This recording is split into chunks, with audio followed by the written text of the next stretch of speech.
Começa agora Cinema na Varanda, com Chico Firman, Michel Simões e Thiago Faria. Varandeiras e varandeiros, começando a Cinema na Varanda, sou Michel Simões, episódio de hoje número 187, Chico Firman. É muita coisa, né? O número cresce a cada semana, hein? Gente, imagina se a gente tivesse começado na época que a gente se conheceu, Michel. Não consigo, acho que A já gente tava... já tá no 1 milhão. A gente tinha acabado com os números já, 1.500.000. acabado com os números infinitos. Né? Hoje temos a presença ilustre de Ailton Monteiro, varandeiro do Zodíaco. Opa, olá pessoal, é um prazer estar aqui, né? Fico muito honrado do convite do pessoal. Aproveitei que eu dei uma passadinha aqui para São Paulo e aí os meninos me convidaram, então para mim, ótimo. Não, tudo mentira. Na verdade, o Ailton veio para o Cinema na Varanda. Ele Só pra veio isso, pra São Paulo. E aí, Ailton, quer participar? Quero. Aí vou, aí tô aí, pega no avião. Aí chegou, aí a gente armou o negócio aqui. Exatamente. Ailton veio, inclusive, para Desmascarado. nos ajudar a substituir a ausência hoje de Thiago Faria, que Thiago Faria tirou não veio folga. hoje. Não vem, tirou Não folga. vem, tirou folga. Ele foi no RH lá e conseguiu uma liberação hoje. Ah, então tá certo. Hoje o episódio se chama Loucas Aventuras de um Super-Herói Americano na Europa. Chico Firman, o que é isso? Chevy Chase, Beverly D'Angelo e um grande elenco. É uma comédia que nós vamos falar das antigas hoje, Ailton? Sim, é uma comédia. Muito certeza. bem, isso com certeza, né?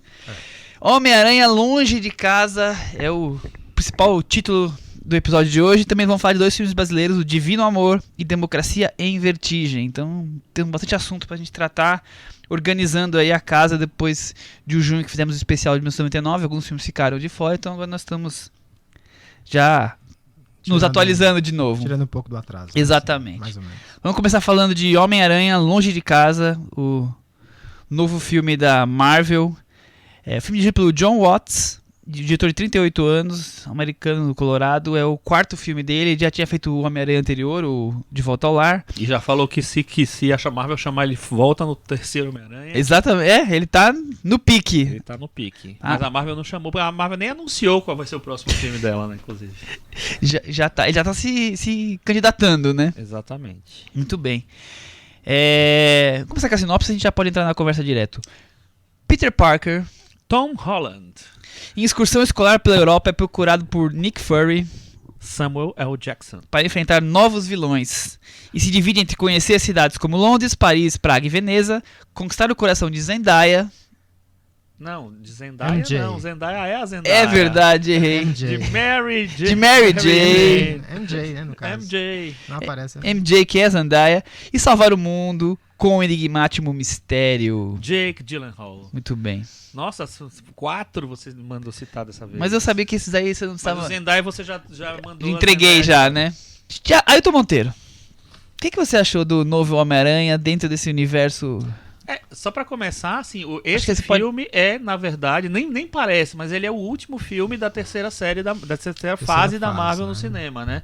A gente acha que acabou tudo com o Vingadores Ultimato, que tem cara de final mesmo, mas eles quiseram fazer esse apêndice e vão começar a quarta fase só depois. Então esse foi o último filme. Esse realmente finaliza isso, É. oficialmente, É. vai saber. Ele até tem cara de epílogo, né? Porque ele segue aquela história, né?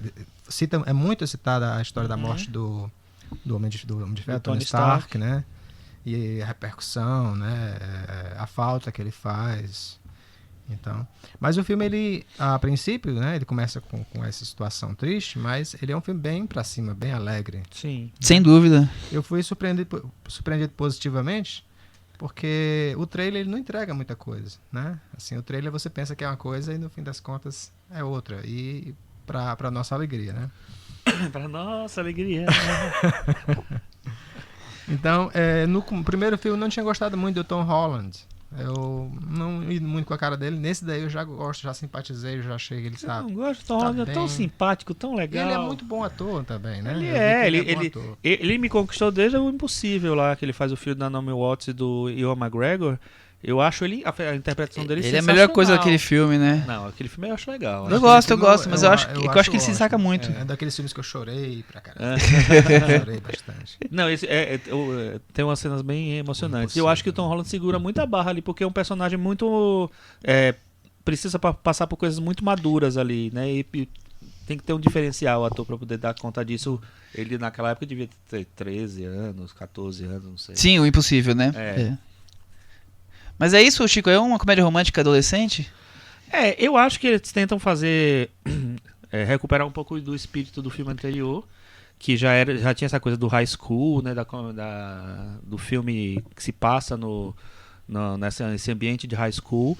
Era uma crítica que se fazia muito aos outros Homem-Aranha, que perdia um pouco dessa coisa do Homem-Aranha mais adolescente. Então essa nova versão, essa terceira versão do Homem-Aranha para o cinema tinha essa preocupação de ter essa pegada mais high school. Então o primeiro é o High School e esse daqui é o Eurotrip, né? Eurotrip, então, totalmente. Vamos fazer as nossas férias, nosso Spring Break, curtindo na Europa. Então ele tem essa pegada de ser um filme bem leve, bem adolescente mesmo, apesar disso que o Ailton falou, de ter essa coisa, esse fantasma, né, dos eventos do Vingadores Ultimato.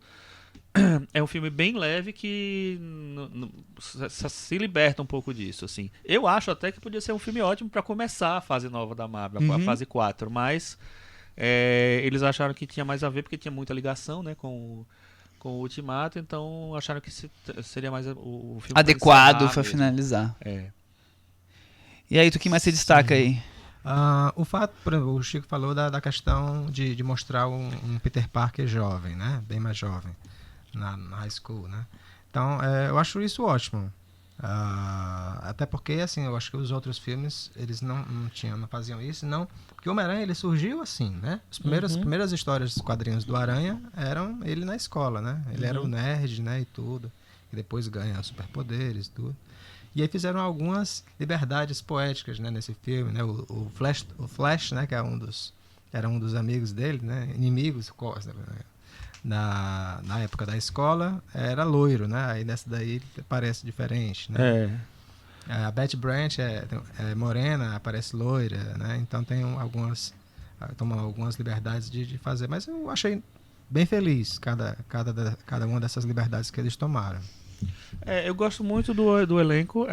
Esse filme dá mais espaço para o elenco ter chance desenvolver os personagens. O outro tinha tanta preocupação de apresentar de novo o herói e inserir ele no universo Marvel que praticamente só tinha espaço para o Tom Holland, né, e o Tony Stark, né? Nesse eu acho que tem espaço para vários personagens menores lá. O amigo dele, que se eu não me engano é o menino que fez o Rick Baker, né? O filme do Taika Waititi. A Zendaya, eu acho que ela tá super bem também, como a Mary Jane. É tão legal nessa virada da Mary Jane, que é outra mudança importante em relação aos quadrinhos, né? Uma ruiva que vira uma menina negra. Eu acho muito legal. E assim, a Beth também tem uma atriz que eu adoro, que é a Angry Rice, que fez o Dois Caras Legais e que fez um filme de ficção científica pós-apocalíptica australiano de 2016, chamado As Horas Finais, que é um filmaço, um belíssimo filme. E ela é uma menina ótima, eu acho que ela tem muitas cenas boas. Então, eu acho que esse formato de filme de viagem dá muito espaço para ter essa dinâmica de grupo. E eu acho que ele funciona bem nisso. A minha questão maior com o filme, o maior problema, porque é um filme meio que, na verdade, assim, não é um filme que incomoda muita gente, né? É um filme que passa, assim. É porque eu acho que ele é muito grande sem precisar. É um filme que não é marcante, mas também não é, assim, vai ser agradável, né? Eu acho ele simpático. O filme todo eu acho ele simpático. Agora, precisar um filme mais de 2 horas, assim, sabe? Já é um epílogo, como o Ailton falou. É uma história muito simples, sabe? Você não tinha que fazer. Eu acho que era tipo 1h40, tava ótimo. Sim, concordo. Precisava. Eu gosto muito da ideia de ser uma comédia romântica adolescente e travestida de tudo que um filme de super-herói já traz, com lutas e superpoderes e grandes vilões. Por outro lado, tem isso, né? É uma quantidade de locações na Europa que eles vão trocando de cidade, que fica uma coisa meio apressada, meio até alongada desnecessariamente, eu acho. Eles ficam trocando toda hora de hotel, de cidade. Pra que filmar a Europa inteira, né? Eu também acho que ele se alonga com pouca necessidade, não tem grandes explicações. Outra coisa que eu acho curiosa, e eu queria saber a opinião de vocês, no filme anterior, o Homem-Aranha quase, na minha opinião, vira quase um coadjuvante pro Homem de Ferro. E nesse Homem de Ferro não está, mas ele é o personagem mais falado do filme logo após o Homem-Aranha. Não tem Homem de Ferro demais? Eles não estão emprestando demais a figura tão forte do Homem-Aranha pro personagem Homem de Ferro, como se fosse isso pra alavancar o Homem-Aranha de novo? Então, eu acho que tem várias situações aí. A primeira é o seguinte, o Homem de Ferro se construiu no cinema de uma maneira que ele virou a peça fundamental do universo Marvel. E a maneira como o Homem-Aranha foi introduzido nesse universo Marvel foi muito ligado ao Homem de Ferro. Então era natural, acho que esse último filme, depois do Vingadores, que tinha essa ligação tão forte com o Vingadores, que ia mostrar os caminhos desse herói depois daqueles eventos lá, tivesse bastante ligação. Eu imagino que essa coisa vai diminuir nos próximos filmes, nas coisas, até porque... até porque ele não tá mais presente, né? Mas eu não sei, viu? Porque eu já li várias coisas. Uma das coisas que eu li era que um dos grandes atores dos Vingadores, o único que tinha mantido alguma ligação com a Marvel era o Robert Downey Jr. Que aí eu acho que ele pode aparecer nas holografias, umas coisas, não sei. Sim. Pode aparecer numa voz, pode virar o Jarvis, sabe? Eu acho que ele pode ter gravado muitos vídeos para mostrar para o Homem-Aranha, né? Para a filhinha dele lá, enfim, X. Mas então, eu acho que também eu acho que também se viu como uma homenagem mesmo para o personagem, para a despedida, citar. Eu acho que seria muito estranho depois de um primeiro Homem-Aranha em que existia uma ligação tão forte entre os personagens, você não passar meio batido só porque o cara saiu, né? Não dá pra simplesmente ignorar, né? Mas eu entendo que o Michel fala, assim, que ele é muito, muito citado, né? Mas assim, é porque entra também a questão de que ele recebe aquele... Um óculos com... e tudo aquilo seria uma espécie de para dar continuação ao legado do Homem de Ferro. Seria ele ou não seria ele? O escolhido, né? Então tem isso também. Né? Então, mas isso já é uma forma de trazer um argumento pra inserir o Homem de Ferro na história, né? E manter ele o filme inteiro, né? Quer dizer, não bastaria, por exemplo, só uma viagem de férias em que o Nick Fury encontra o Homem-Aranha e aí tem a questão dos vilões. Tem que ter o Homem de Ferro, tem que ter o óculos, tem que ter tudo em volta. Quer dizer, você tem que trazer o Homem de Ferro se tornar uma das coisas centrais do filme, né? É uma decisão pensada. Sim, claro. Eu acho que tem um interesse comercial, você tá agregando mais uma marca pro filme, e tem um interesse, acho que de narrativa mesmo, de prolongar um personagem que estava muito ligado a entrada desse segundo personagem da Marvel. Né? Mas vocês não acham que o filme tem mais Peter Parker do que o Homem-Aranha e que isso não é um ponto positivo? Assim, eu acho que isso é bem interessante também, porque quem acompanha quadrinhos do Homem-Aranha sabe que é quase tão importante quanto o Homem-Aranha o Peter Parker nos quadrinhos. Sim, humaniza aquela coisa. É como os quadrinhos dos X-Men ou dos Novos Titãs da DC, que muito do cotidiano dos personagens, além do super-herói, né? ele tá presente. E eu acho que isso que chamou muito o público e que fez a fama desses grupos e desses heróis. E eu acho que esse filme tenta respeitar um pouco isso. Eu acho bem interessante mesmo. E uma outra coisa que eu achei assim, quando eu vi que o vilão do filme ia ser o Mistério, que é um dos personagens mais fraquinhos, vamos dizer assim, né, desse mundo do Homem-Aranha, porque é um personagem meio ridículo escalão, quase, né? Ele visualmente já é meio ridículo, assim. E aí, assim, você sai daquele contexto dos anos 60 onde ele surgiu, fica um pouco mais ridículo ainda, porque você fica um personagem velho. Eu acho que eles conseguiram dar uma atualizada muito interessante no personagem. Ficou um personagem curioso, ficou um personagem com umas motivações interessantes. Eu gostei da releitura. E achei que o Jake Gyllenhaal tá mandando bem. Apesar de me parecer que ele não conhece nada de universo Marvel, de quadrinhos, de nada, eu acho que ele conseguiu embarcar ali, achar uma linha e eu acho que foi a primeira vez que eles citaram a história da Terra 616, não foi? Foi. Nos filmes da Marvel, né? Eu acho que sim. Que a Terra, na Marvel tem a história do multiverso, que foi criada pelo Alan Moore, né? O Alan Moore, quando ele foi fez as histórias do Capitão Bretanha, né? Bretanha? Ou Britânia? Britânica. Não, Britânia. Capitão Bretanha. Já esqueci. Aí Bretanha. ele criou o multiverso, né? Trouxe o multiverso pra Marvel, e aí tu disse que o universo dos personagens da Marvel seria a Terra 616. Exatamente. Aí haveriam outros universos. Quer dizer que tem muito mais pro vir, né? Não sei. Não, naquele do Aranha. Aquele desenho animado do Aranha, né? Animação. Aranhaverso? Aranhaverso, né? Já mostrava isso aí, o universo. Sim, é verdade, é verdade. sim, É, verdade. tá conectado nisso tudo, né? É. Vamos trazer a nossa opinião feminina agora sobre o filme do Homem-Aranha? Tá chique E a aí, arte. e aí, Cris? Então, eu acho que o Homem-Aranha, ele criou um ambiente bem teen, vamos dizer assim, né? O amigo, a Zendaya, né? Como a MJ e tal. Então, uma coisa que eu achei interessante é que foi uma tentativa de trazer uma nova estrela com uma cara mais... com uma faixa etária mais Marvel, que é o Jake Gyllenhaal. E eu até achei que o vilão dele ficou interessante, assim. A premissa do superpoder dele deu ares grandiosos, assim, né? Essa coisa de eles estarem fazendo essa Eurotrip, né? Deu cenas bacanas, eu achei. Deu um contexto legal, interessante pro filme. Mas eu concordo plenamente pro Chico. Não ter necessidade desse tamanho do filme. Até por uma temática mais leve, ele pode ser menor. Quando você está pensando em Vingadores, 450 personagens, 400 subtramas, você ter que dar luz para cada um de atores tão grandes, né? Então você não pode escapar ninguém. A gente até entende um filme de 3 horas quase. Agora, um filme desse, que é uma história menor, mais leve, podia manter a tradição desse tipo de filme e ter 1h30, perfeitamente. Eu acho também. Eu acho que não precisava. Eu acho que eles têm que se livrar desse negócio de querer impor uma certa grandiosidade com tamanho. Não, porque isso não faz um filme ser... E aí eu acho que o filme tem uma barriga, o filme é todo ágil, é todo interessante e tal. Eu acho que ele tem uma barriga justamente depois de 1h e pouco do filme, justamente quando ele vai pra ação, porque o pessoal não... Cadê a edição?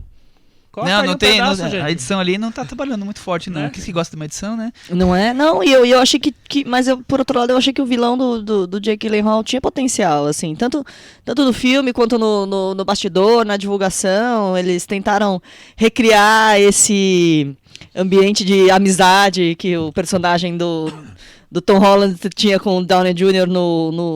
na tela. Eles tentaram recriar ele com o Jake Gyllenhaal nos bastidores das divulgações e tal, todos amiguinhos e produzindo memes e tudo mais. Então foi interessante para a divulgação do filme. Mas o tamanho totalmente não justifica de jeito nenhum. Recapitulando, acho que todos gostamos desse começo... todo o envolvimento do Peter Parker, digamos assim, na história, né? Todo o envolvimento com os amigos, toda a viagem, A motivação motivação dele, romântica. Agora, É eu não super sei legal aqui, isso, eu confesso que eu cheguei aqui não exatamente no começo tal, mas eu tô estranhando muito, não sei se é eu que perdi esse ponto do Ailton falando da Marisa Tomei. Eu Não, perdi não falou isso, né? ainda, Perdi ainda isso? não. Ah, que Não, bom que eu tô não, aqui, então eu já jogo na mesa que eu queria saber o que ele achou desse plot aí. É divertido. Assim, é inusitado. Desde o começo, quando a gente viu que a tia May seria a Marisa Tomei, né? Porque a imagem da tia May que a gente tinha... Aquela vovozinha, assim, né? Daquela velhinha, né? E toda, aquela velhinha assim. E a coisa mais legal do outro filme era o reencontro do casal de Só Você, né? De Only You, né? Era maravilhoso. Ah, é verdade. Mas eu tomei Robert Downey Jr. Ah, sim. Eu não lembrava mais desse filme. Né? Não, então, eles é o mesmo casal, então é um grande momento dos filmes anteriores do Homem-Aranha. E agora ela arrumou um namorado novo. Pois é, não sei se a gente Então, deve dizer. Eu não sei se eu gostei tanto. Mas eu achei que engraçadinho. Mas assim, pra mim o par romântico do filme realmente é o Tom Holland e a Zendaya. Eu acho muito legal essa estrutura de filme adolescente, de querer o menino ficar planejando. Então, porque a gente tá falando aqui encontro. que o filme às vezes ficava o personagem ficava meio sem personalidade porque ficava à sombra do Homem de Ferro, mas essa ideia de de transformar o Homem-Aranha num filme teen é o que tá dando uma personalidade pro produto, eu acho, né? né? Eu tenho essa impressão. Eu acho que eles quiseram explorar um viés que existe muito, né, na origem do personagem, o Ailton comentou, que a gente já viu muito nos quadrinhos e que no cinema ainda a gente não tinha visto direito, porque o personagem já estava numa fase mais avançada de idade. E acho também que a Marvel não dá ponto sem nó, é uma forma de atrair esse público que é mais criança mesmo, né? Que vai se identificar. Que vai se identificar com esses probleminhas ali do personagem do Peter Parker super jovem. Aí na hora que você coloca um ator um pouquinho mais velho como vilão, você não tá perdendo aquela Marvel, aquele fã Marvete tradicional, assim, que quer ver um outro grande nome encarnando um vilão que ele já viu nos quadrinhos e tal. E então ter heróis adultos, né? É bom exato, então ela vai lá e ela pontua algumas coisas ali que eu acho que são interessantes para manter o universo lá vivo. Agora, não dá pra manter o universo vivo durante tanto tempo, gente. Muitos minutos. Então, primeiro ponto, questão Peter Parker, todos gostamos. Acho que o segundo ponto é essa coisa alongada, ação em cada capital da Europa, que acho que todos concordamos que não foi muito bem. E o terceiro arco, minha gente, que é aquele grande momento onde tem as grandes cenas de ação, momentos marcantes, aquelas cenas que nós nunca vamos esquecer. Ailton Monteiro, nunca vamos esquecer dessas cenas finais de... Eu já esqueci de algumas. Porque assim, eu acredito que quando eles estendem muito no ápice do filme, no clímax, né, nas lutas finais, eles tendem, acho que é até um problema, né, das aventuras, né, dos filmes de aventuras produzidos lá em Hollywood, né? Eles têm essa mania de se estender muito, usar muito aquela trilha orquestrada. No fim das contas fica uma coisa um pouco maçante, monótona, né? chata, né, e tudo, né?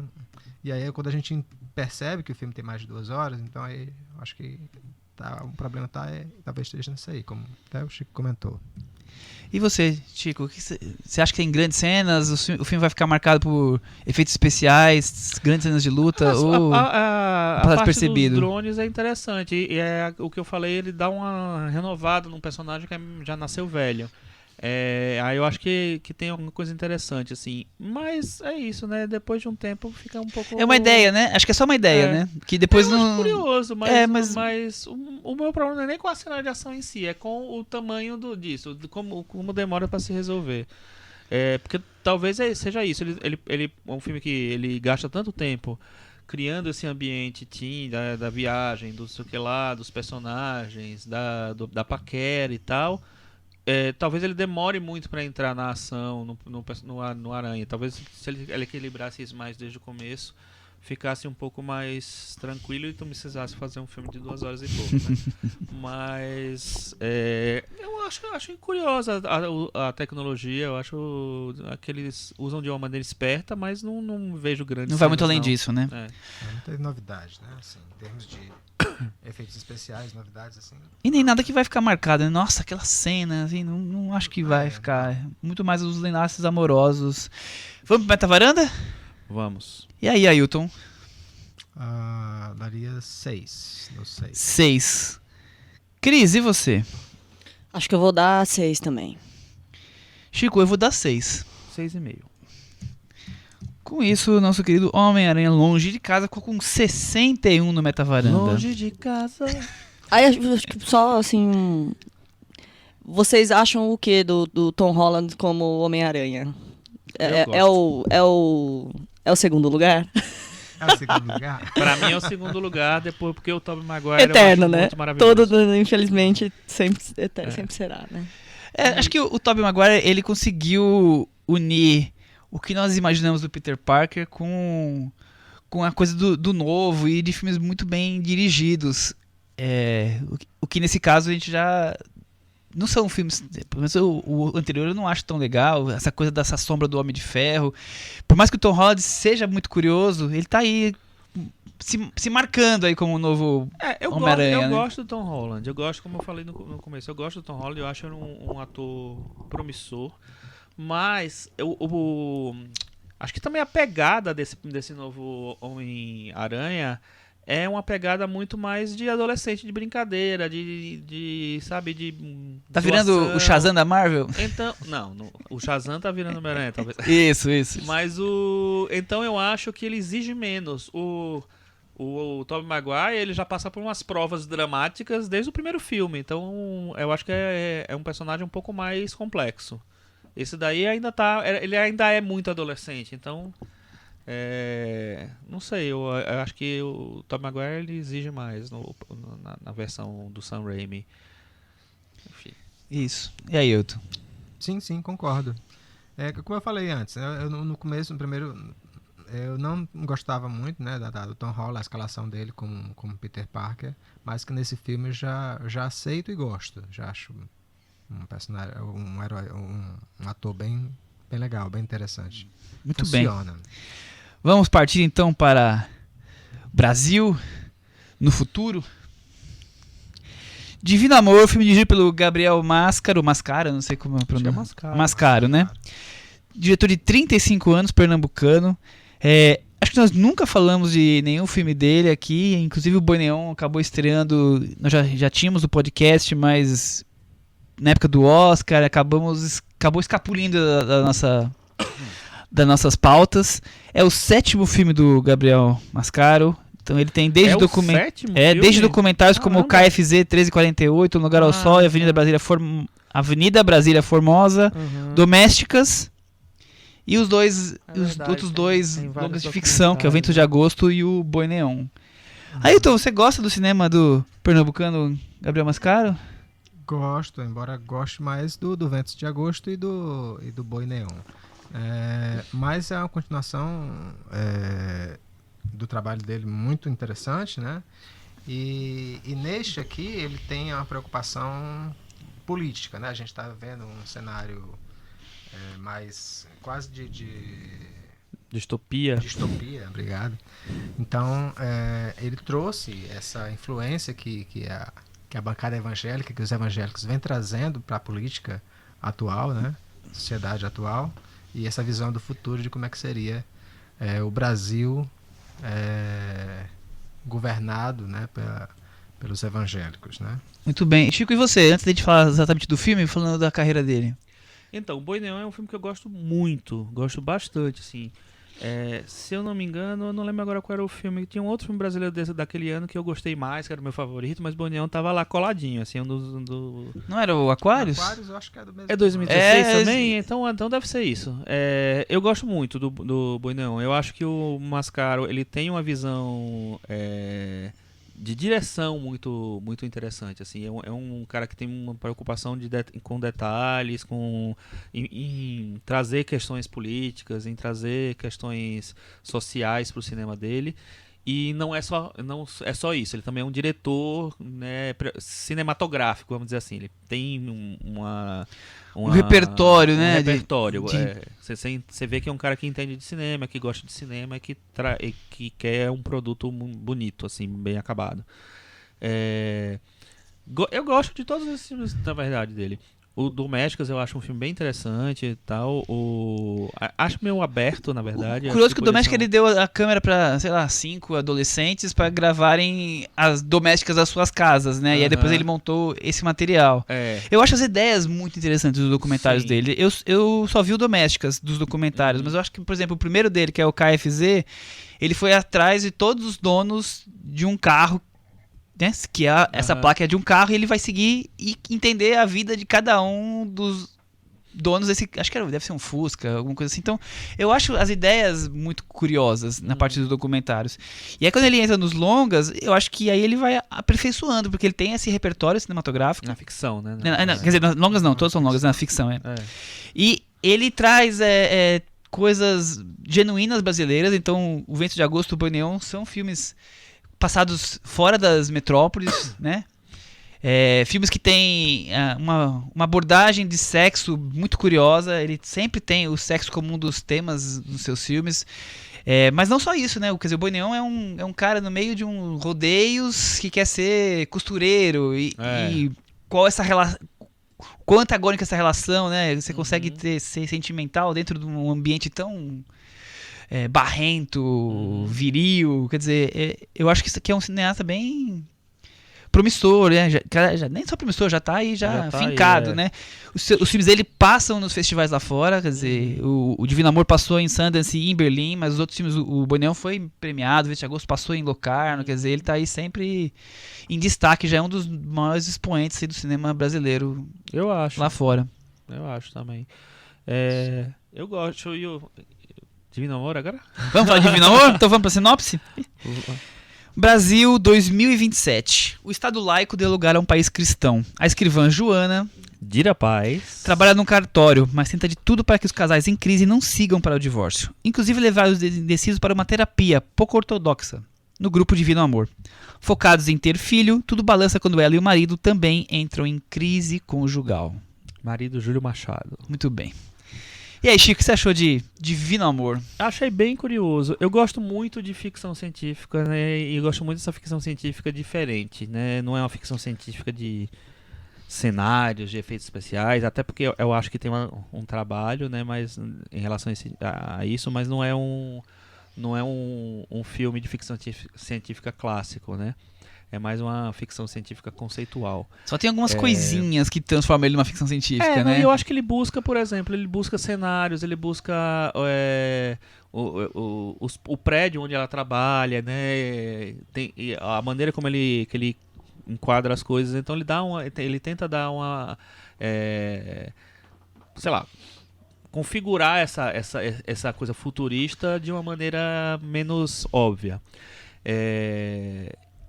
Então eu gosto, de cara eu já sou simpático com essa ideia.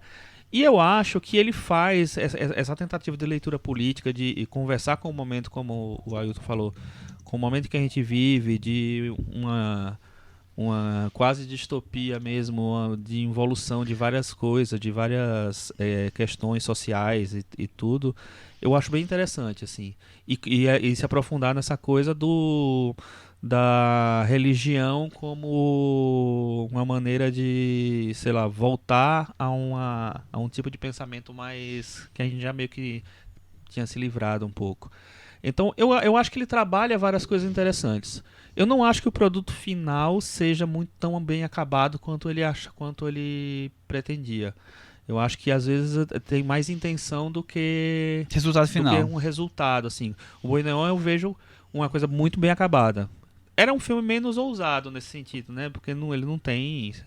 É um filme no presente, é um filme no... Apesar de ter uma coisa meio fora do padrão mesmo, uma história, um personagem fora de padrão, ele não tem essa obrigação, tantas obrigações assim de lidar com gênero, de lidar com futuro, de lidar... Enfim. Mas esse filme, então, eu acho que ele vai muito além. É muito interessante quando ele mergulha nessas questões que ele lança. Mas eu fiquei pensando assim, no final, ele conseguiu passar uma mensagem, sabe?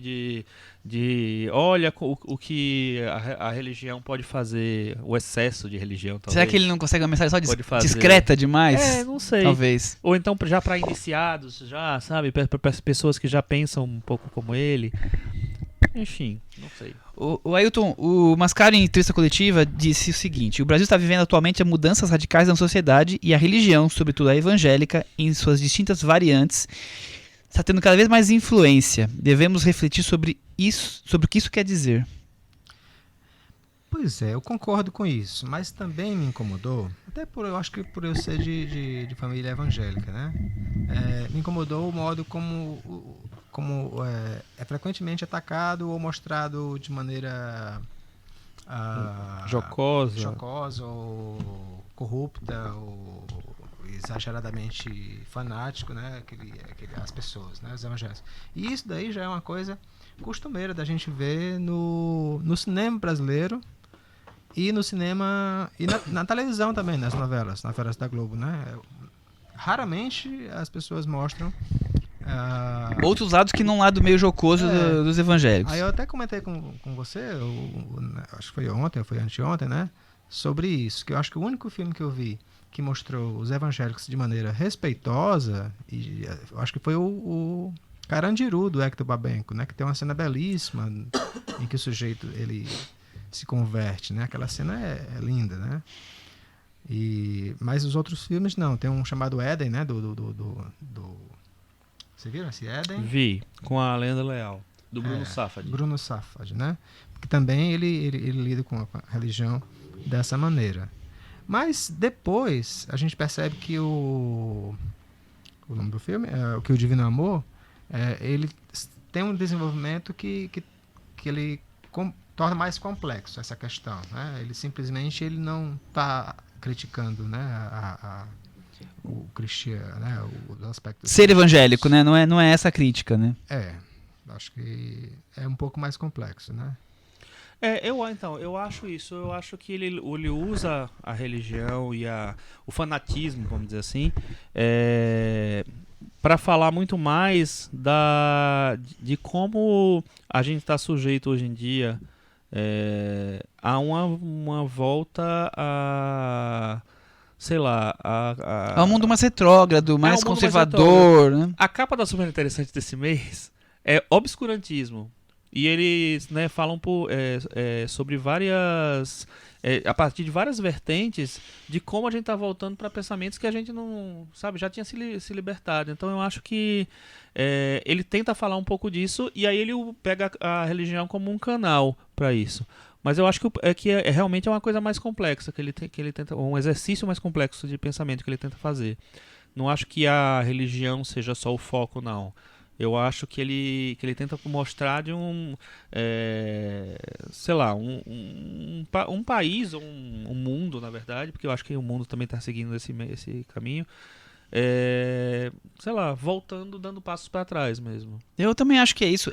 Primeiro que essa coisa de colocar o país sendo controlado por um governo religioso, digamos assim, por mais que o filme tudo muito discreto nesse ponto, você tem que refletir sobre isso, e não o filme estar lá marcando o seu espaço, mas ele deixa meio que subentendido. Por exemplo, o Carnaval deixou de ser a grande festa popular do Brasil, quer dizer, como ocorreu essa transformação, né? Por isso que ele pula aí 9 anos, 8 anos no mundo para poder deixar essa elipse sem grandes explicações.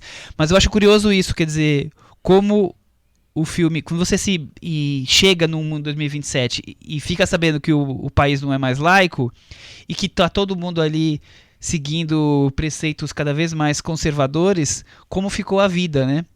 Claro que o filme acaba muito menos preocupado em criar essa distopia de sociedade e muito mais preocupado em desenvolver a vida da personagem, da Joana, e todos os meandros a qual o filme encontrou, que tem a questão do grupo Divino Amor, o que ele traz, e acaba se tornando muito mais um filme sobre a questão dela, da gravidez, e de acreditar na forma como ela acredita, como deve ser o relacionamento, como deve ser a fidelidade, e como pode se resgatar isso, do que um filme realmente sobre como a sociedade está nesse novo mundo, com o cristianismo sendo tão impiedoso, digamos assim, na rotina das pessoas, o que tornou o Brasil de 2027 desse filme o que ele é. Eu acho que talvez seja isso. As pessoas talvez não estejam conseguindo se conectar tanto porque o filme é discreto demais na questão política. E eu acho que ele podia ser um pouco mais realmente explícito, não didático, mas mostrar mais o que é o mundo, né?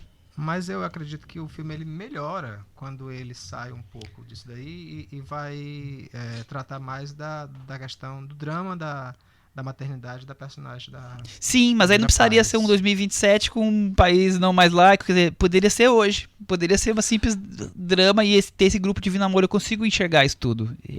Eu não sei se até que ponto esse filme ele desenvolveu e depois ele viu as transformações políticas no Brasil e quis incorporar isso ao filme e ficou discreto demais. Eu não sei. Eu queria entender melhor os motivos todos dele ter escolhido esses caminhos para a personagem, para o que acontece com a personagem. Eu não consegui decifrar tudo, não. Eu acho que fica um pouco, sei lá, um pouco nebuloso. Não são tão desenvolvidas assim. Talvez seja a intenção também. E aí eu acho que aí o filme volta um pouco pra essa coisa da religião, né? Porque tem uma coisa quase um mistério divino realmente ali no final. Não sei, eu acho que o filme ele mais chega nas coisas, mais circula os grandes temas que ele tenta tocar do que realmente invade eles, esses temas. Para mim ele ficou um pouco a desejar nesse sentido. Olha, tu ia na narração em off que acompanha o filme inteiro. E isso me irritou no começo. Eu assim, gosto. Eu não gostei, não. Assim, é a criança, né? Que narra. É uma voz de uma criança, eu achei meio robotizada. Eu acho que em alguns momentos era necessário. Aliás, talvez fosse necessário o filme todo, mas não sei, eu achei que ela ficou meio artificial. Pareceu necessário para fazer as costuras, né? Narrativas. As explicações, né? Mas eu acho que o principal impacto que tem é justamente de dar esse tom de distopia, de distância, aí eu acho que ele consegue dar uma coisa de ficção científica mesmo, sabe? Colocando uma criança que você vê claramente que não é um ator, é uma criança que ele botou para ler ali. Então tem um trabalho diferente ali de você jogar para um outro prisma, sabe? Então eu acho que isso para mim funcionou, assim. Para mim me colocou sei lá, ficou claro que era um negócio diferente, que não era uma crítica social, só isso, uma crítica social sobre o que o Brasil está vivendo hoje. Eu quero jogar para um negócio diferente, e eu acho que ele joga. E outra coisa que é muito interessante, que talvez a gente possa gastar alguns minutinhos, é a questão da infertilidade, né? O filme também trata da infertilidade. Eu acho que, resgatando cinema ou cultura pop de forma geral, a infertilidade normalmente é sempre ligada à mulher, e aqui tem uma questão do homem, né? Os tratamentos e toda a questão da gravidez. Vocês acham que ele consegue tratar esse tema? Não é um tema que está toda hora, recentemente, em discussão, né? Eu acho que ele tenta casar com os temas que ele lança. Então eu acho que a infertilidade tem várias leituras possíveis ali. E uma delas é tipo assim, que o homem volta tanto para trás que ele perde que ele vira uma coisa infértil mesmo. Infértil no sentido geral. Tipo assim, ele não consegue produzir mais um pensamento, uma coisa, porque ele está muito preso a sei lá, a valores que passaram já, talvez. Não sei. Eu acho que que é pode ser meio tortuoso o caminho dele, mas eu acho que tem essa intenção de dizer assim, nós chegamos a um ponto em que nós somos pessoas inférteis. A gente serve para quê? Sabe? Não conseguimos mais produzir nada que vale a pena. E você, Ailton? É interessante essa analogia, né? Bom, essa coisa da preocupação em ter filho, né? É uma coisa que a gente já vê desde os livros da Bíblia, né? Da Abraão. Desde sempre, né? E tudo. Mas que na sociedade atual era uma coisa que estava se tornando de menos importância, né? De menos preocupação, né? Muitas mulheres ou homens optam por viver sozinhos ou não ter filhos, ou independente disso. E aí o filme, acho que até para trazer essa coisa do regresso, né, aos valores antigos, né, aí traz essa coisa da preocupação. Você é casado e você tem que ter filho, independente de tudo. Né? Que é aquela coisa antiga que o mundo foi perdendo, e se a religião voltasse a governar o país, logo seria uma coisa, sim, uma preocupação, concordo, acho que é por aí mesmo. Uhum. Tem muita gente tentando fazer link com duas séries muito atuais, que é Black Mirror e Conto de Aia. Vocês enxergam alguma correlação? Eu acho que as pessoas ficam achando que tudo que é diferente, tudo que tem um pé na ficção científica, no mistério, é Black Mirror, né? Tudo. É impressionante. Eu não consigo ver nada de Black Mirror Black nisso. Mirror, gente. Esquece Black Mirror. Ah, meu Deus.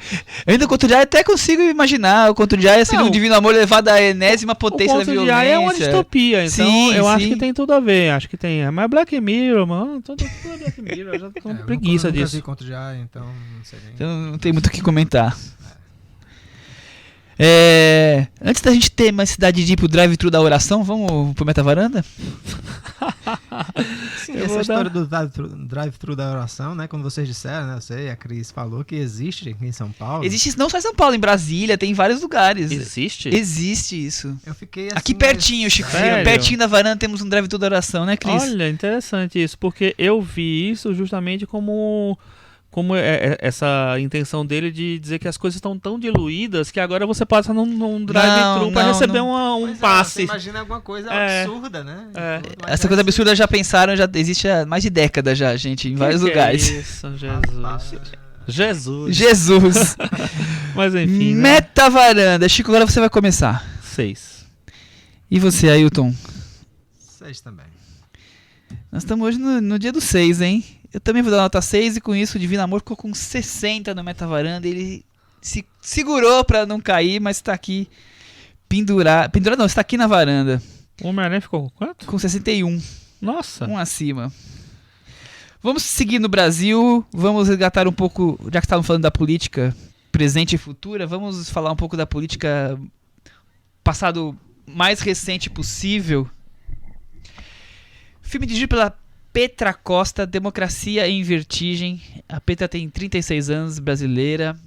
O filme passou em Sundance, foi comprado pela Netflix e teve o seu lançamento mundial em junho. E aí tem causado bastante opiniões ao longo do mundo, porque como a Netflix lança, todo mundo vê, né? O terceiro filme dela. Antes ela fez um curta chamado Olhos de Ressaca e os 2 longas Helena e Homo e a Gaivota. Antes de falar do filme, falando da carreira, Petra Costa, você tinha visto antes tudo, nada? Viu Chico? Helena, viu o Homem e a Gaivota. O Helena é um filme que eu acho bem interessante, assim, muita gente não gostou, achou que ela usa muito a história da irmã dela pra, sei lá, causar uma comoção em relação a ela mesma, se aproveita da história da irmã dela. Foi uma acusação parecida até com o que o João Manuel Salles recebeu na época do Santiago, né? Tipo assim, olha, tá querendo pagar de bonzinho em cima da história do cara, da vida do cara e da sacanagem que ele fez com o cara. Mas enfim, então teve essa acusação, vamos dizer assim. Mas eu acho que é um filme que precisava, para ela falar sobre a irmã, eu acho que ele precisava ter um formato um pouco mais íntimo mesmo e pra mim funcionou. Eu acho um filme interessante. Eu não acho um grande filme, mas eu acho um filme interessante. E o Homem e a Gaivota já tem uma certa distância. Não sou tão Não é tão fã assim. Né? E é um filme co-dirigido, né? Isso. Ela é uma cineasta alemã, não é isso? Exatamente. Não sei se ela é alemã, mas ela é europeia. Com E já é certeza. um filme falado em outra língua, então tem assim, talvez seja menos pessoal. espontâneo mesmo a relação, né, dela com os personagens e com, enfim.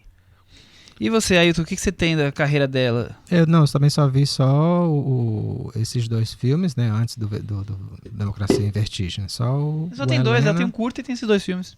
Isso, né? Então pronto. Então só vi só os longas dela.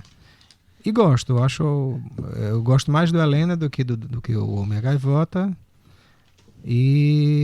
Mas eu acredito que o Democracia em Vertigem foi o filme mais importante e mais feliz dela. Ah, com certeza, o mais importante sem dúvida nenhuma.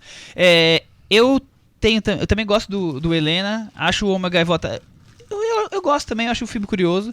O que eu vejo nos 3 filmes dela com uma característica muito forte é essa presença constante dela mesma dentro dos filmes e essa intimidade que ela coloca nos filmes. Eu acho que já está se tornando uma marca registrada do cinema dela. Claro que o Helena era muito forte por isso, porque ele estava falando da irmã dela, usando imagens de vídeos caseiros de família, né? Pra quem não sabe, a Helena é a história da irmã que se suicidou com, se não me engano, 13 anos, né? Não, acho que ela era... Então, Ela a Petra tinha 13 anos no filme. Eu acho que a Petra deve tinha ser 13 isso. anos, porque a menina tinha se mudado pra Nova York. É verdade, pra ser Então a atriz. Petra tinha 13. É. Então ela sempre coloca, o Homem e a Gaivota não, mas assim, ela sempre coloca uma coisa muito intimista, muito dela. Ela está ali nos filmes sendo personagem ou não. Eu acho isso curioso, eu acho isso que já está se tornando uma marca dela. E sempre que tem alguém que tem uma marca, eu destaco. Eu acho que é uma marca dela com certeza, mas ao mesmo tempo eu acho que é uma tendência do documentário, né? Do filme e documentário, de cada vez mais você o cineasta se inserir. Eu acho fazer que um programa de TV informativo, né? é claro que muda de cineasta para cineasta, na maneira como você constrói o filme, né? Enfim, a partir do momento que você coloca uma narração no filme, é diferente de você aparecer no filme conversando com o personagem e tal.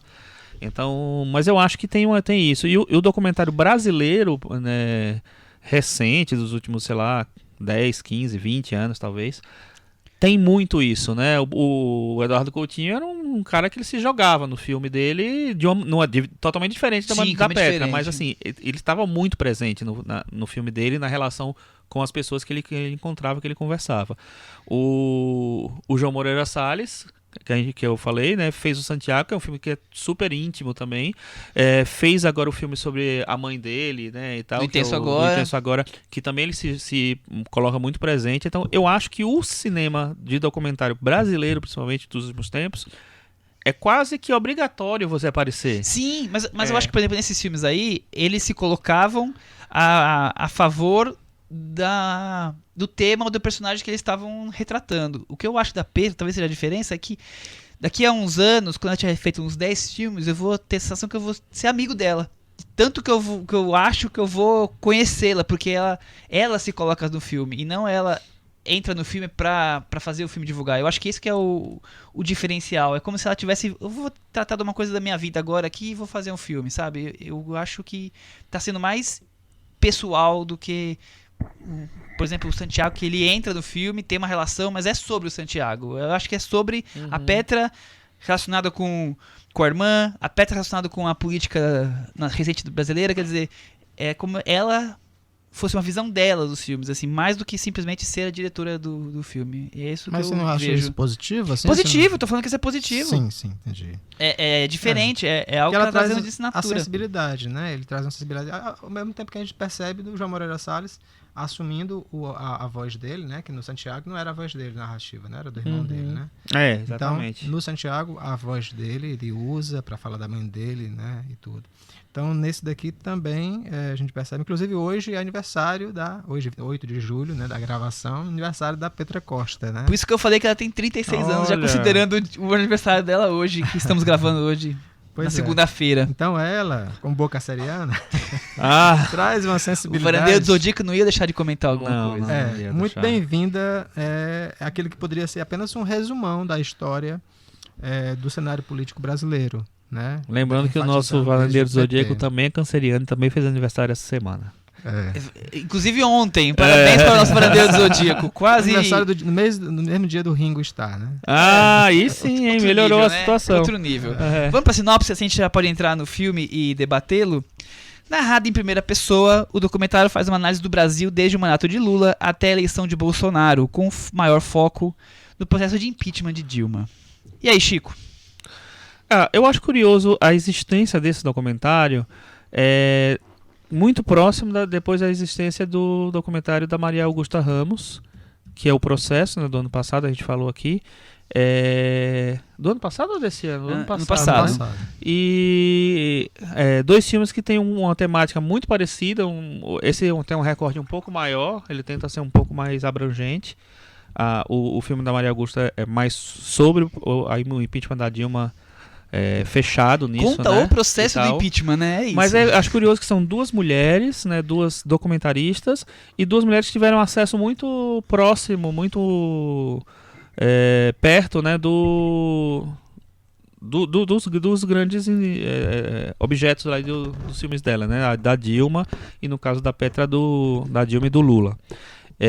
Então eu achei interessante ter esse intervalo muito pequeno entre os dois filmes, né, que tem essa temática muito parecida e um formato um pouco mais parecido.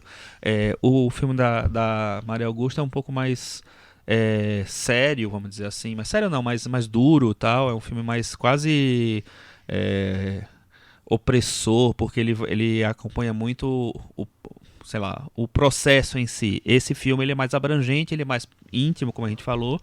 Ele tenta fazer uma análise mais pessoal da situação.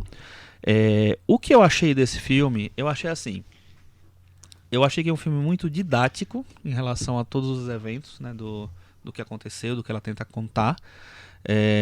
Até didático demais, eu acho. Mas eu fiquei pensando o que é que ela queria com esse filme. Então eu acho que o objetivo principal é tipo assim, atingir o maior número de pessoas, contar a história na visão dela para o maior número de pessoas, e aí vou fazer da maneira mais simples possível.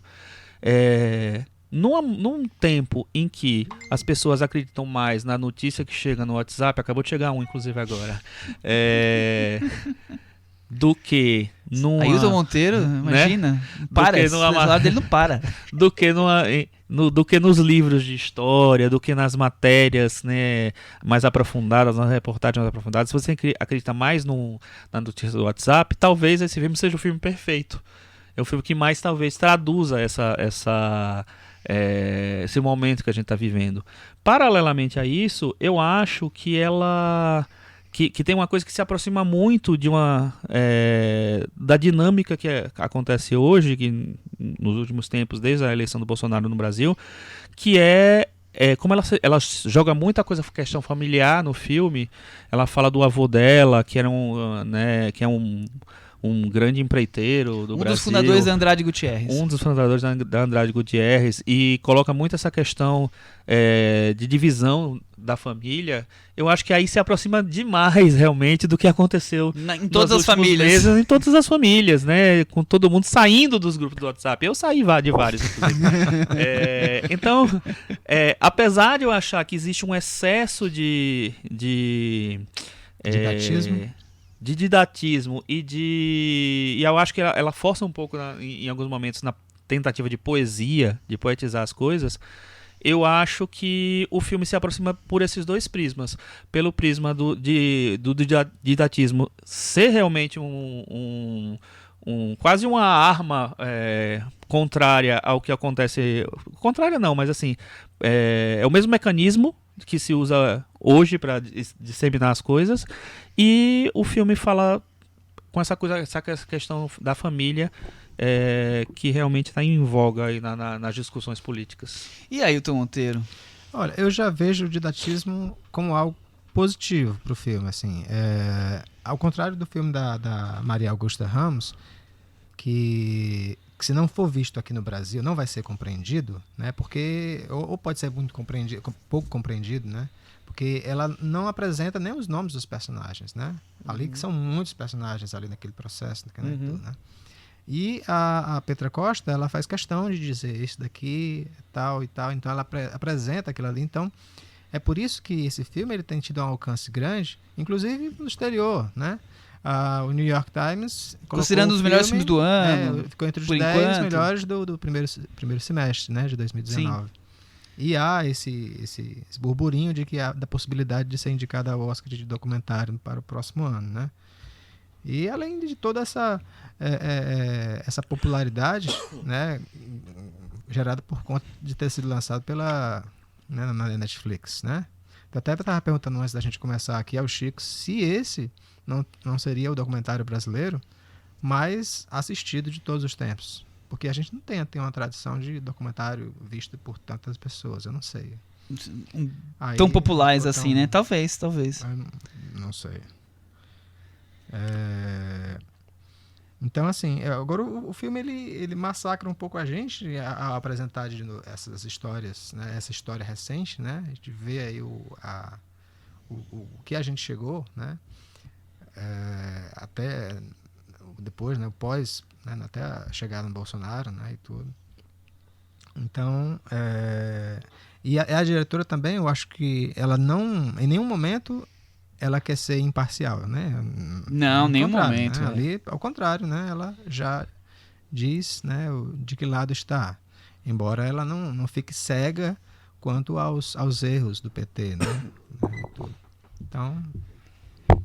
primeira coisa que eu queria falar é que surgiu uma polêmica que se você não gosta do filme, você é contra a esquerda. Quer dizer, uma coisa completamente cega, assim como vivemos hoje no Brasil, né? Questão política, que se você não é do A, você tem que ser do B automaticamente, então tem uma cegueira. Quer dizer, se você tem que amar o filme porque você é a favor da esquerda, ou você tem que odiar o filme porque você é a favor da direita. Então eu acho isso uma bobagem. Primeiro que nós estamos falando aqui de cinema.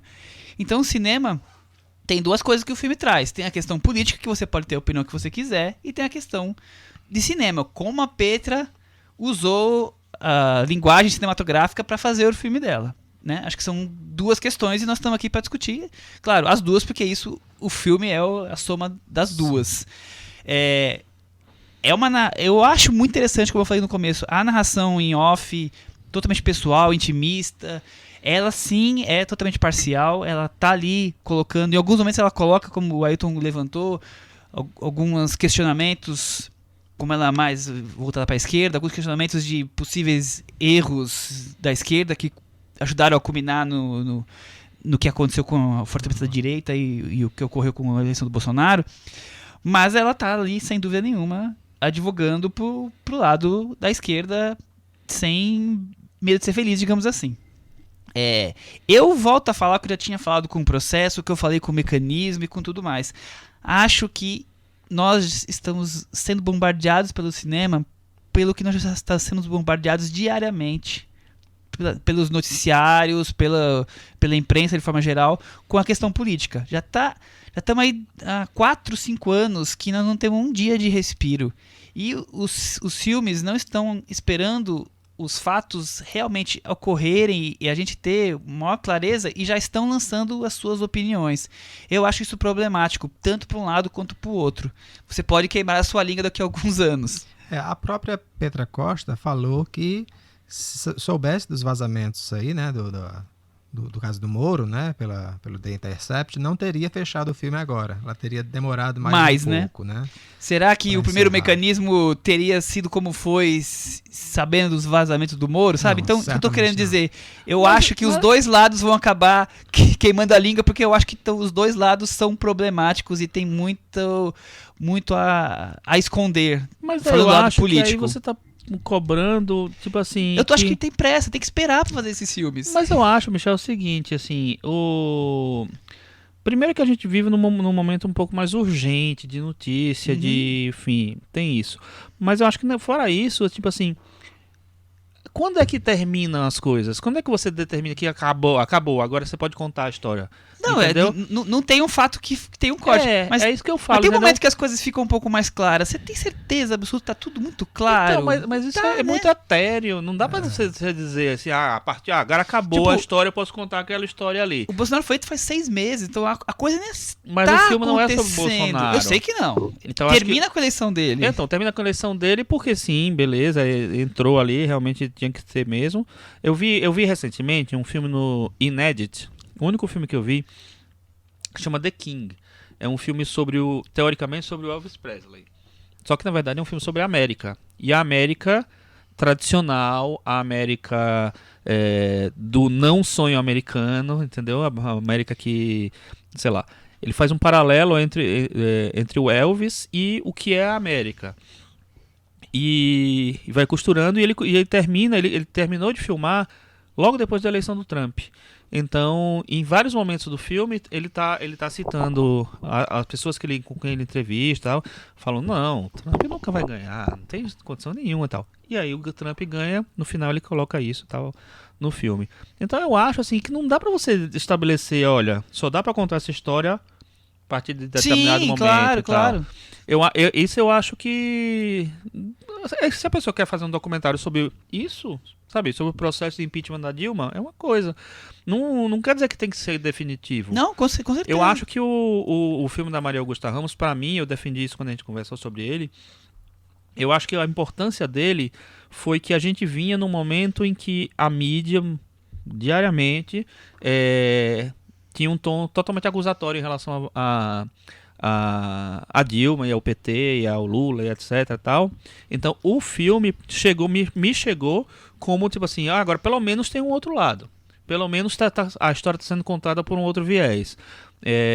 por mais que ele seja totalmente comprometido ideologicamente, eu não acho que isso é um problema. Eu acho que assim, o fato dele existir como contraponto ao que vinha sendo relatado, registrado, noticiado, para mim já deixa um filme completamente válido. Esse filme agora, que eu acho que agora que a gente já tem uma outra situação, já se vê a questão política no Brasil com um pouco mais de complexidade, porque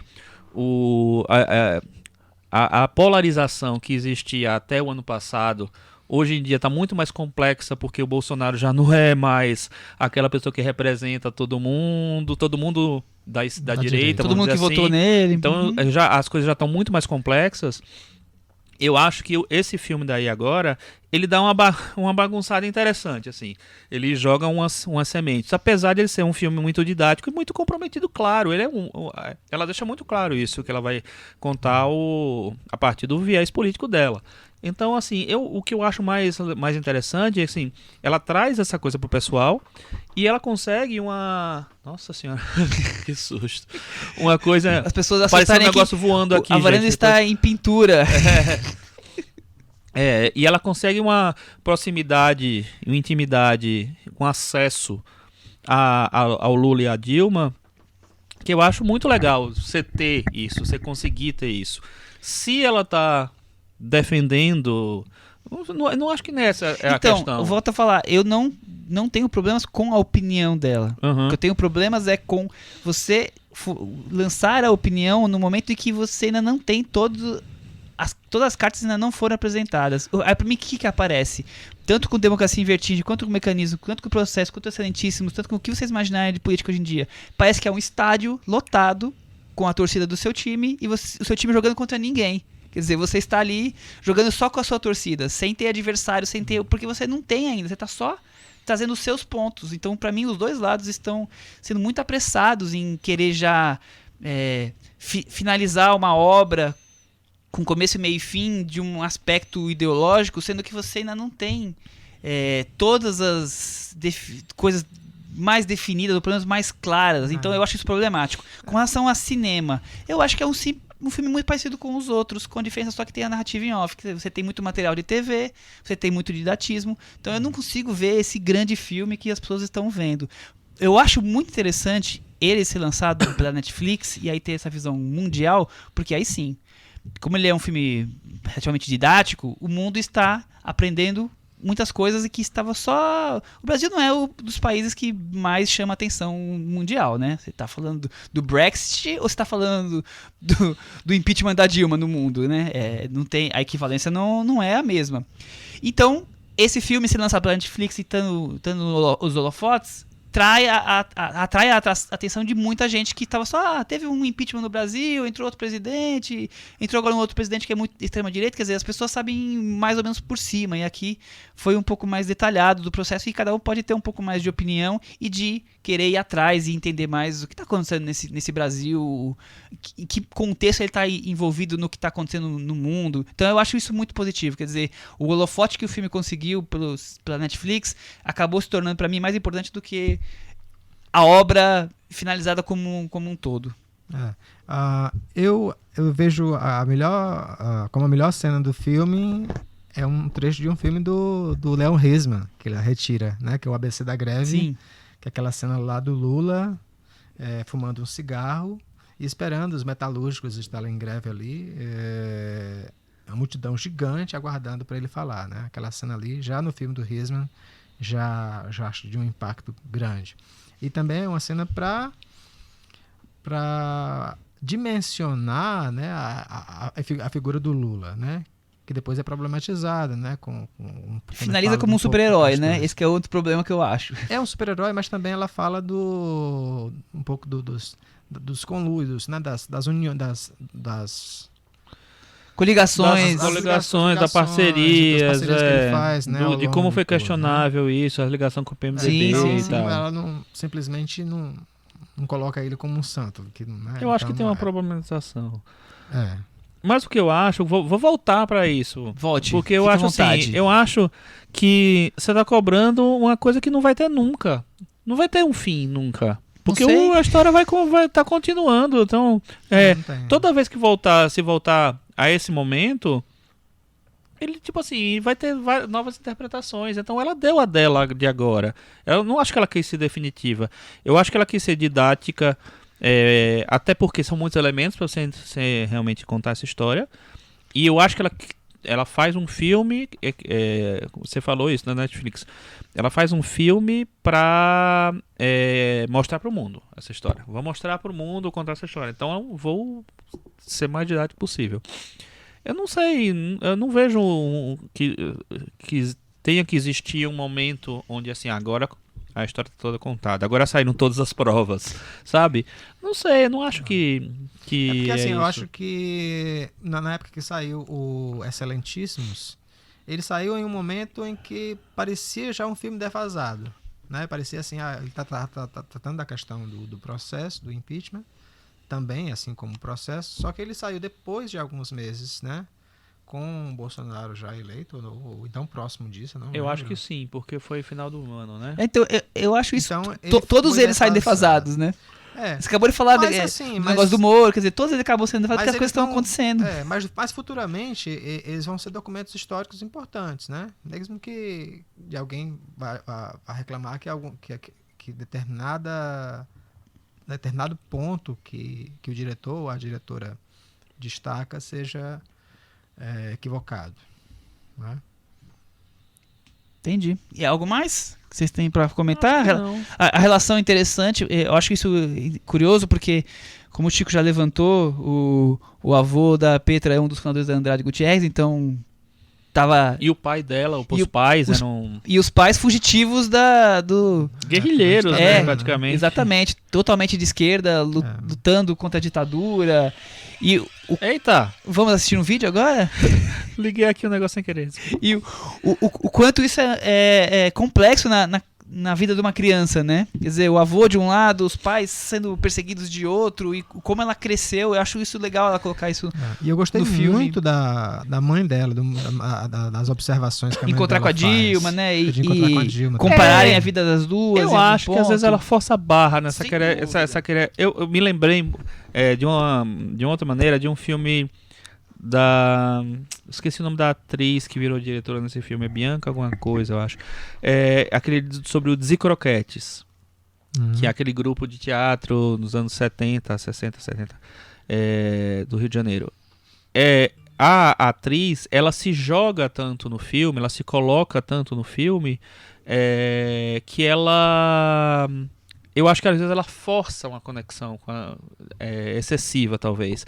Então, eu acho interessante, beleza, ela vai, fala várias coisas, aí vai e pergunta a opinião da mãe.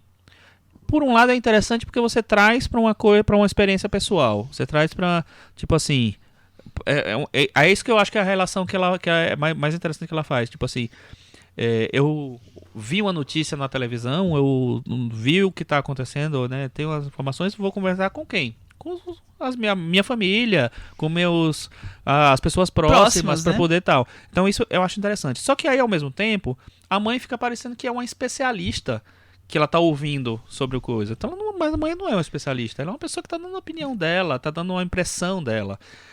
Então eu acho que em alguns momentos me parece superdimensionada a participação da mãe no filme.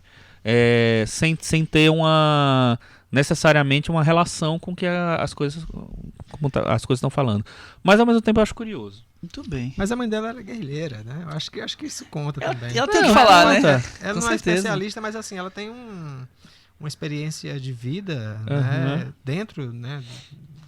Daquele do aspecto universo, né? político ali, É. muito importante. Eu acho Não, que também vale acho. destacar. Eu acho curioso, mas é isso. Eu acho que às vezes ela exagera na dose, mas eu acho importante e interessante ela usar. Principalmente no encontro com a Dilma. Eu acho bem legal aquele momento em que elas trocam lembranças guerrilheiras, digamos assim. Eu acho curioso também.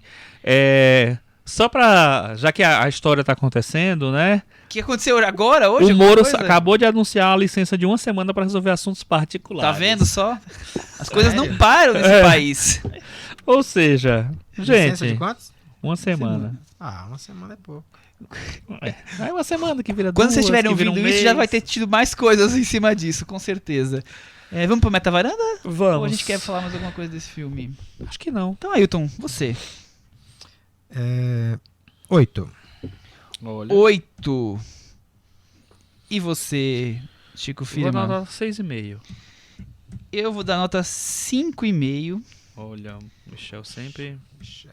Michel sempre sendo coerente com o que ele falou. Ah, tá. Gostou dessa agora? Mister Coerência, Você tá deixou a certo. bola quicando pra eu falar isso. Ah, Democracia em Vertigem ficou com 67 no Metavaranda. melhor filme da semana. Melhor filme da semana, com certeza. Falando em filme bom, Chico Firman, você tem alguma coisa pra trazer pro nosso puxadinho da varanda? Ai, deixa eu lembrar. Não, filme bom necessariamente não é exatamente porque é filme bom. Pode ser assim. ruim, qualquer coisa. Pode ser ruim, né? Tal. Pode ser o que você quiser. Tem um filme que a gente terminou não falando nos últimos tempos que ele estreou, que chama Fora de Série. Que é um filme de coming of age, né? um filme fora de sobre série? duas meninas. Então, é dirigido pela atriz Olivia Wilde. E eu acho interessante por ela tentar entrar nesse universo teen e de comédia, uma comédia um pouco mais sarcástica, mais jocosa e tal. Só que eu fiquei meio incomodado com o filme. Eu acho que ela reproduz um tipo de comédia adolescente masculina que é muito... que virou uma linha, né, recente, assim, nos últimos tempos, muito forte, tipo Superbad, tipo esses filmes assim. Eu acho que ela tenta tão emular esse tipo de filme que me incomodou um pouco. Eu achei um pouco espontâneo, na verdade, assim. Apesar de ter duas atrizes muito boas, tem uma intenção muito interessante, tem algumas coisas de roteiro, de direção que eu gostei bastante, assim. Eu acho que é um filme que ele fica preso numa fórmula que não sei, talvez não seja a dele, não sei direito. Você achou um corpo estranho, pelo que eu tô entendendo? Fiquei incomodado com o filme. E comparo porque, assim, hoje em dia tem muitas mulheres dirigindo filmes sobre meninas, adolescentes e tal. A gente teve um ano passado, ano retrasado, não lembro, o Quase 18, que a gente falou aqui, né? E que é também dirigido por uma mulher, que eu acho um filmaço, acho um filme ótimo, um filme que consegue um equilíbrio muito grande entre drama e comédia, e coisa séria, e vida adolescente e tal. É um filme que eu acho bem interessante. E teve também, já não é dirigido por mulheres, mas com a protagonista feminina, o Oitava Série também, que eu acho que é um filme que traz bastante questões legais. Esse eu acho que ele... não sei, eu acho que ele quis fazer um filme do Jonah Hill, mas não é, né? São duas meninas. Entendi. Eu não sei, até uma menina que parece o Jonah Hill, inclusive. Eu é? Eu fui procurar, mas achando que era irmã do Jonah Hill. Não é. Não tem nada a ver. Eu não posso falar, mas o Ailton nesse viu. filme, eu acho a cena da piscina uma das coisas mais lindas que eu vi esse ano. Das cenas mais lindas, mais... Esse filme qual? O Fora de Série? Fora de série. Ah, tá, porque tem cena na piscina no... Um desses dois que você comentou agora, eu tô esquecendo. Quase 18? Quase 18, eu acho. Tem, não lembro. Não, no Oitava Série tem. No Oitava Série, uma cena bonita, que é bonita também. Bem interessante. Mas o que você achou do filme, Ailton, do Fora de Série? Fora de série, eu achei ótimo, tanto na questão da comédia, quando ele vai mais se apoiar mais nos aspectos dramáticos, que é, acho que a segunda metade, que fica melhor ainda, eu acho. Então eu gostei mais do que o Chico. Muito bem. E você vai trazer o que pra destacarmos aqui? Já que a gente está falando de filmes dirigidos por mulheres, né? Vou lembrar, eu acho que vocês não falaram aqui, né? De Deslembro. Ótimo Não, momento de falar. Não falamos. Né? Então, Deslembro, ele foi lançado nos cinemas na mesma semana que o Democracia em Vertigem. Foi? Acho que foi. Foi na mesma semana. Então, é um filme que também tem esse pé na esquerda, né? É um filme sobre a menina que ela mora no final dos anos 70. Filha de guerrilheiros, né? Filha de guerrilheiros, né? Acaba sendo exilado, vai morar na Europa. Pronto, aí tá voltando pro Brasil na época da anistia. Isso, anos 80. Então, gosto muito de como ela vem pro Brasil, de como ela tenta se adaptar à situação e já se adapta. A música, o uso da música no filme, eu acho super bonito, né? Com tanta coisa que tanto de música internacional como música brasileira, né? E foi um dos melhores filmes que eu vi este ano. Eu fiz meu top 10, o top 20, né, do segundo semestre. Eu acho que ele ficou em segundo ou terceiro. Eu gosto muito, beleza. muito do filme. Logo faremos semestre. O primeiro semestre. logo faremos o primeiro semestre da Varanda, aguardem. Os melhores filmes da Varanda do Eu tenho me semestre. surpreendido com algumas Opiniões. das suas cotações. Não, opiniões não, mas que ele é polêmico, sempre foi. São polêmicas. Mas né? algumas de suas cotações. Por exemplo, um dos filmes brasileiros que eu mais gostei do ano passado não entrou nem no meu top 5, porque o ano passado eu acho que teve vários filmes brasileiros que eu gostei ano passado muito. Foi ótimo, né? No Brasil. Mas foi tipo o sexto. Foi um filme que eu só vi por sua causa. Porque, na verdade, assim, eu tava achando que ia ser interessante e tal, mas ao mesmo tempo tava... Ai, será que eu vou ver? Fiquei com preguiça de assistir e tal. Aí você foi e deu 5 estrelas pra esse filme. Eu disse assim, vou assistir. Aí fui lá assistir e eu adorei o filme. Achei muito bom. Paraíso Proibido? Paraíso Proibido. Que é um Adoro filme, esse que é um filme, assim... É quase um filme perdido no universo, que é uma coisa totalmente particular. É quase um universo paralelo, né, o filme. Sim. E eu gostei muito, mas eu não esperava você dar 5 estrelas. E esse ano você deu também umas 5 estrelas para uns filmes que eu também não vou lembrar agora, mas... Por deslembro eu dei 5 estrelas. Mas é aquela coisa do o gostômetro, né? Aham. Gostômetro é o maravilhoso. gostômetro, né? Não é o quanto o filme toca. Aham. Ele toca, então... se me Muito tocou mais bastante. do que pensar mais... Muito mais do mais que cerebral, analítico, né? análise, né? E eu acho interessante isso, eu gosto. Voltando aqui pro Deslembro, eu gosto bastante também do Deslembro. Ele passou em festivais lá fora, também foi bem elogiado. Eu acho curioso como é a história da vida da diretora, né? Ela tá resgatando a vida dela e como a gente às vezes esquece de alguns pontos, né? Quer dizer, uma adolescente voltando no Brasil da anistia. E como é que é? Como é que é essa readaptação, né? Da família, dos pais que foram tão procurados, caçados e tentar se readaptar à sociedade e dos filhos, né, que tinham uma vida lá fora e tem que voltar, recriar-se no aspecto familiar, recriar-se numa nova sociedade, escola e o idioma e tudo mais e ela faz isso de maneira afetuosa, até porque é a história da vida dela, quer dizer, de maneira muito carinhosa, com boas cenas. Eu gosto muito da cena da piscina, falando também em piscina hoje, em que ela encontra os amigos dos pais e um deles vem conversar com ela. São diálogos mais, acho que, interessantes, elaborados. Eu acho muito, muito bonito o filme. Aquela cena com a avó, né? A avó olha pra ela, lembra do filho. Puxa, cara, que cena linda, né, rapaz? Não, é um filme especial mesmo, é um dos bons filmes não nacionais. Assim, é melodramático, né? Uma cena sutil, delicado, né? Uma coisa assim. Acho muito, muito feliz. Muito Acertou o tom. Muito bem. Sim. E eu vou destacar um filme francês que eu e o Ailton vimos juntos essa semana, que é o Memórias da Dor, que estreou no comecinho de junho. Deve estar saindo de cartaz em São Paulo, não sei como é que está em outras cidades. Se não for para outras cidades, tomara que vá. É um dos filmes que era um dos mais indicados ao César esse ano. Foi o escolhido pela França para concorrer ao Oscar. É filme dirigido pelo Emmanuel Finkiel. Trata da história de vida daquela escritora Marguerite Duras, que também é cineasta, fez aquele filme India Song e Fez vários filmes. Outros filmes também. E trata especialmente da vida dela entre 1945, nos dias de 1945... 44, 45. No fim da Segunda Guerra Mundial, ela morava na França e o marido dela acaba indo para um campo de concentração e o drama da época dela de querer notícias do marido, se o marido vai sobreviver ou não vai sobreviver, o que vai acontecer. Mas é um filme que tem um quê de Hiroshima Mon Amour, que inclusive a Marguerite foi roteirista do filme, pela narrativa em off, com uma certa dose de poesia, e o Finkiel... Certa dose de poesia. Ou alta dose de poesia. E o Finkiel consegue transpor essa narrativa, o tom dessa narrativa nas imagens. Então ele faz muitas cenas de travelings lentos, plano sequência, usa cenas em que ele usa a imagem através de uma cortina para dar uma muitas desfocada, sombras. Então vai na nuca, vai no rosto e ao mesmo tempo abre depois quando tem diálogos.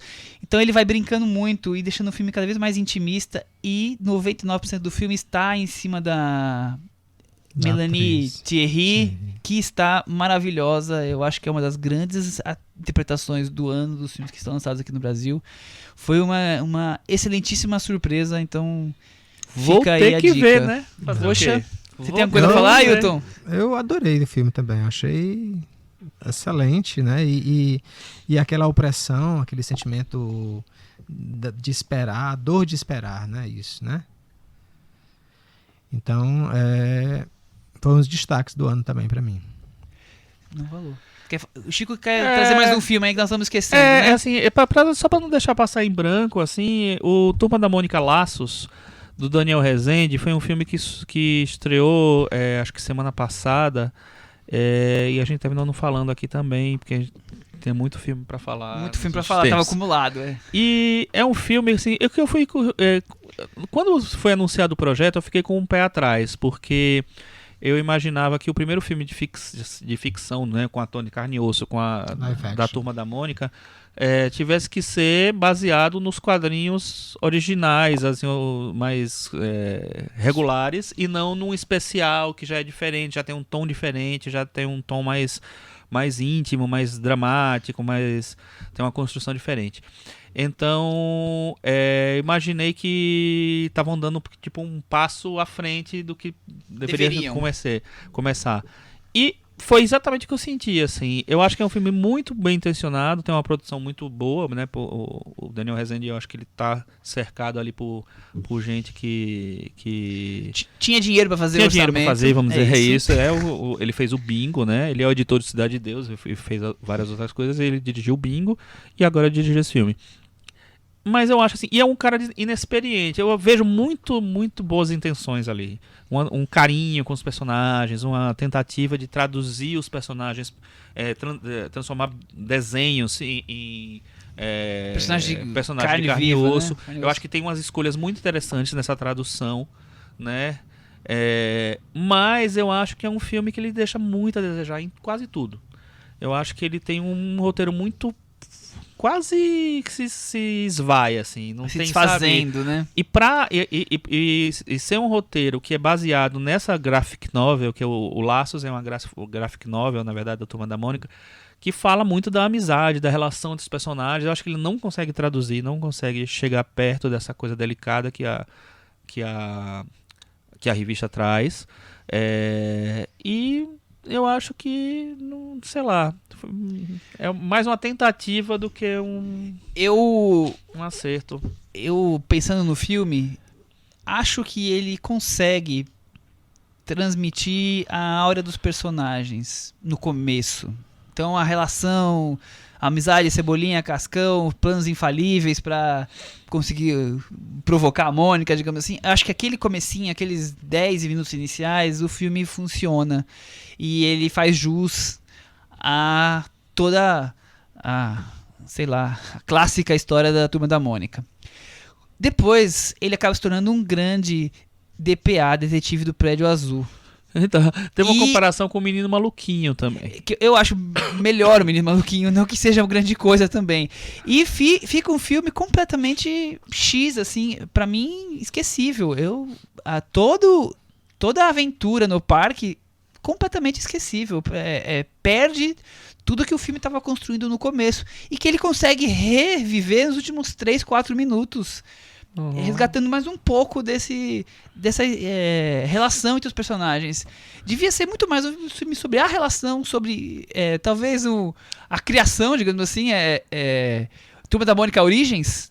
Talvez funcionasse melhor do que ter essa aventura toda buscando no parque, crianças dormindo no parque, tudo envolvido que não tem nada ali, não tem atrativo, não tem grandes cenas, não tem... foge do que ele estava construindo no começo. Aí eu acho que o filme cai demais e acaba se tornando só, como você falou, um esqueleto ali. Eu não consegui ver. Eu queria muito ter visto um filme interessante, sabe? Eu não vi. Vi um filme que tem intenções boas, mas não. E assim, outra coisa que deveria ser um destaque é a cena do louco. Pra mim, Muito chata aquela cena. ficou. Assim, porque ele não consegue acompanhar a. Primeiro, eu acho que é um texto ruim, fraco, Sim. para o personagem. E a dinâmica do louco, né, do personagem, assim, precisa ser uma coisa realmente maluca ali. E eu acho que ele ensandecida, né? Ele não consegue, né? ele não dá o tom, não tem o trabalho de edição que é necessário naquela cena. Não sei, sabe? Tem alguns quadros dos Trapalhões, que lembra que eles faziam? Tinha um quadro que era dos loucos, que era o Didi e o Zacarias que faziam. Que ele, pra mim, ele chega muito mais perto do espírito do louco do personagem do que eles conseguem chegar nesse filme. Eu acho que realmente deixou muito a desejar, infelizmente. Vamos pro o grande finale. Cantinho do ouvinte. O Thiago não está aqui, né? Então eu vou ter que fazer as vezes Faltou. dele hoje, Ailton. Ele tá lá aproveitando o merecido descanso. Lembrando do Cantinho da Varanda. Cantinho do Cantinho do ouvinte, Sabe tá nem vendo? o nome do quadro, eu não mano. sei fazer direito. Toda vez que eu tenho que fazer no lugar do Thiago, eu me embanando. É só entrar lá no site cinemanavaranda.com ou nas nossas redes sociais, seja no Twitter, no Facebook, no Instagram, onde você quiser, e deixar um comentário e a gente lê alguns dos comentários da semana anterior.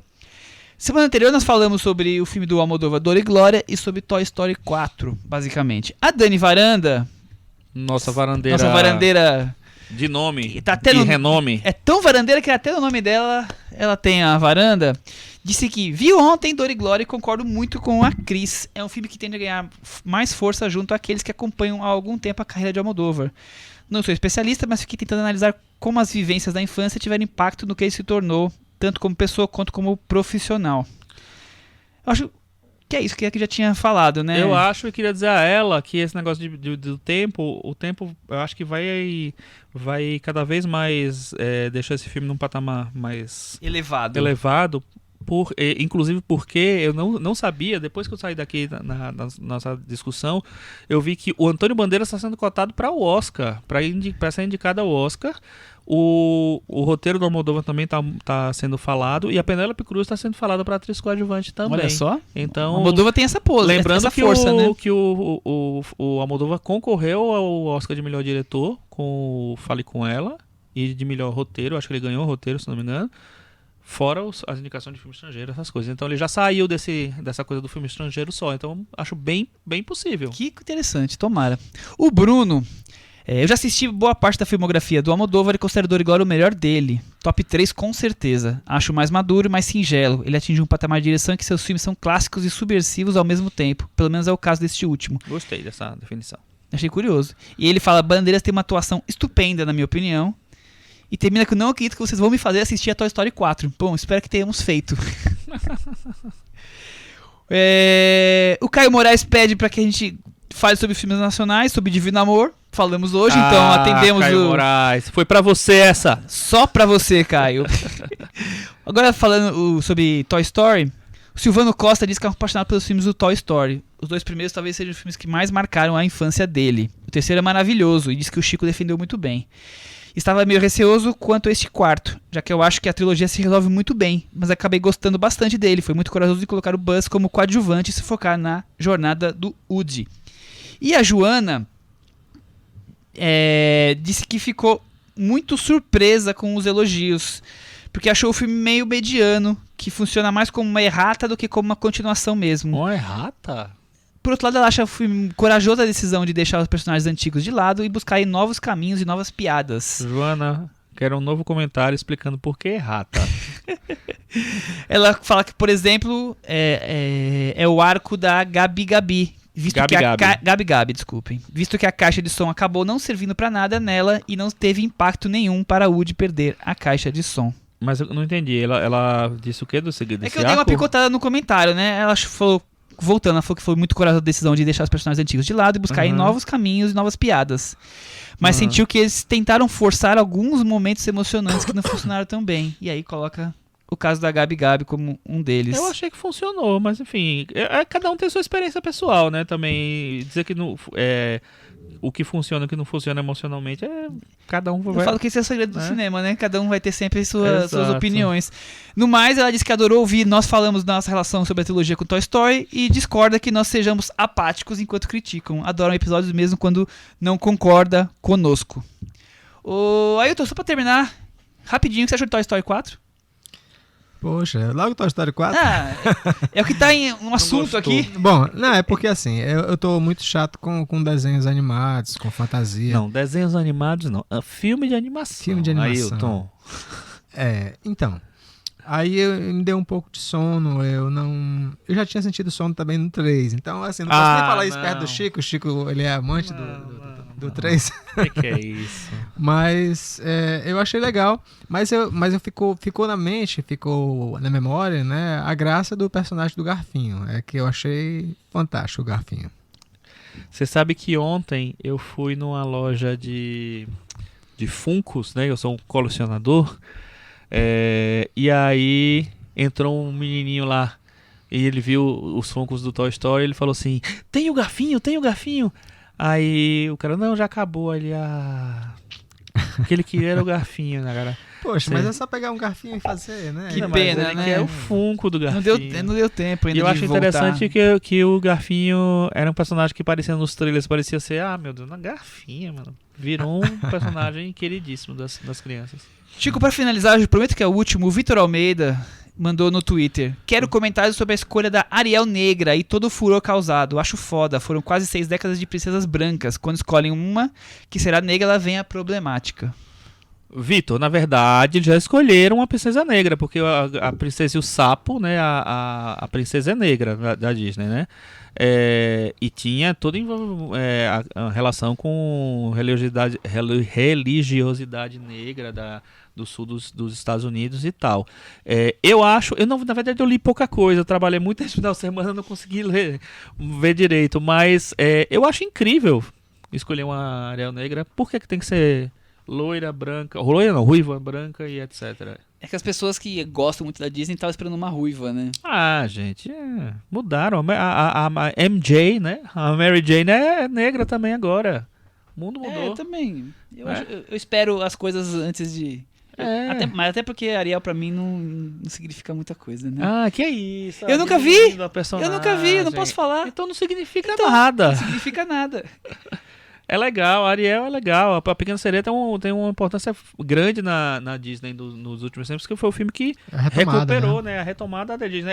É o Carlota Joaquina. Carlota Joaquina da Disney. Da Disney, tudo bem, né? Melhor. Eu acho que ele é um pouco melhor do que a Carlota Joaquina. Com essa comparação de Pequena Sereia com Carlota Joaquina, nós vamos encerrando essa semana. Até semana que vem. Tchau! Tchau! Tchau!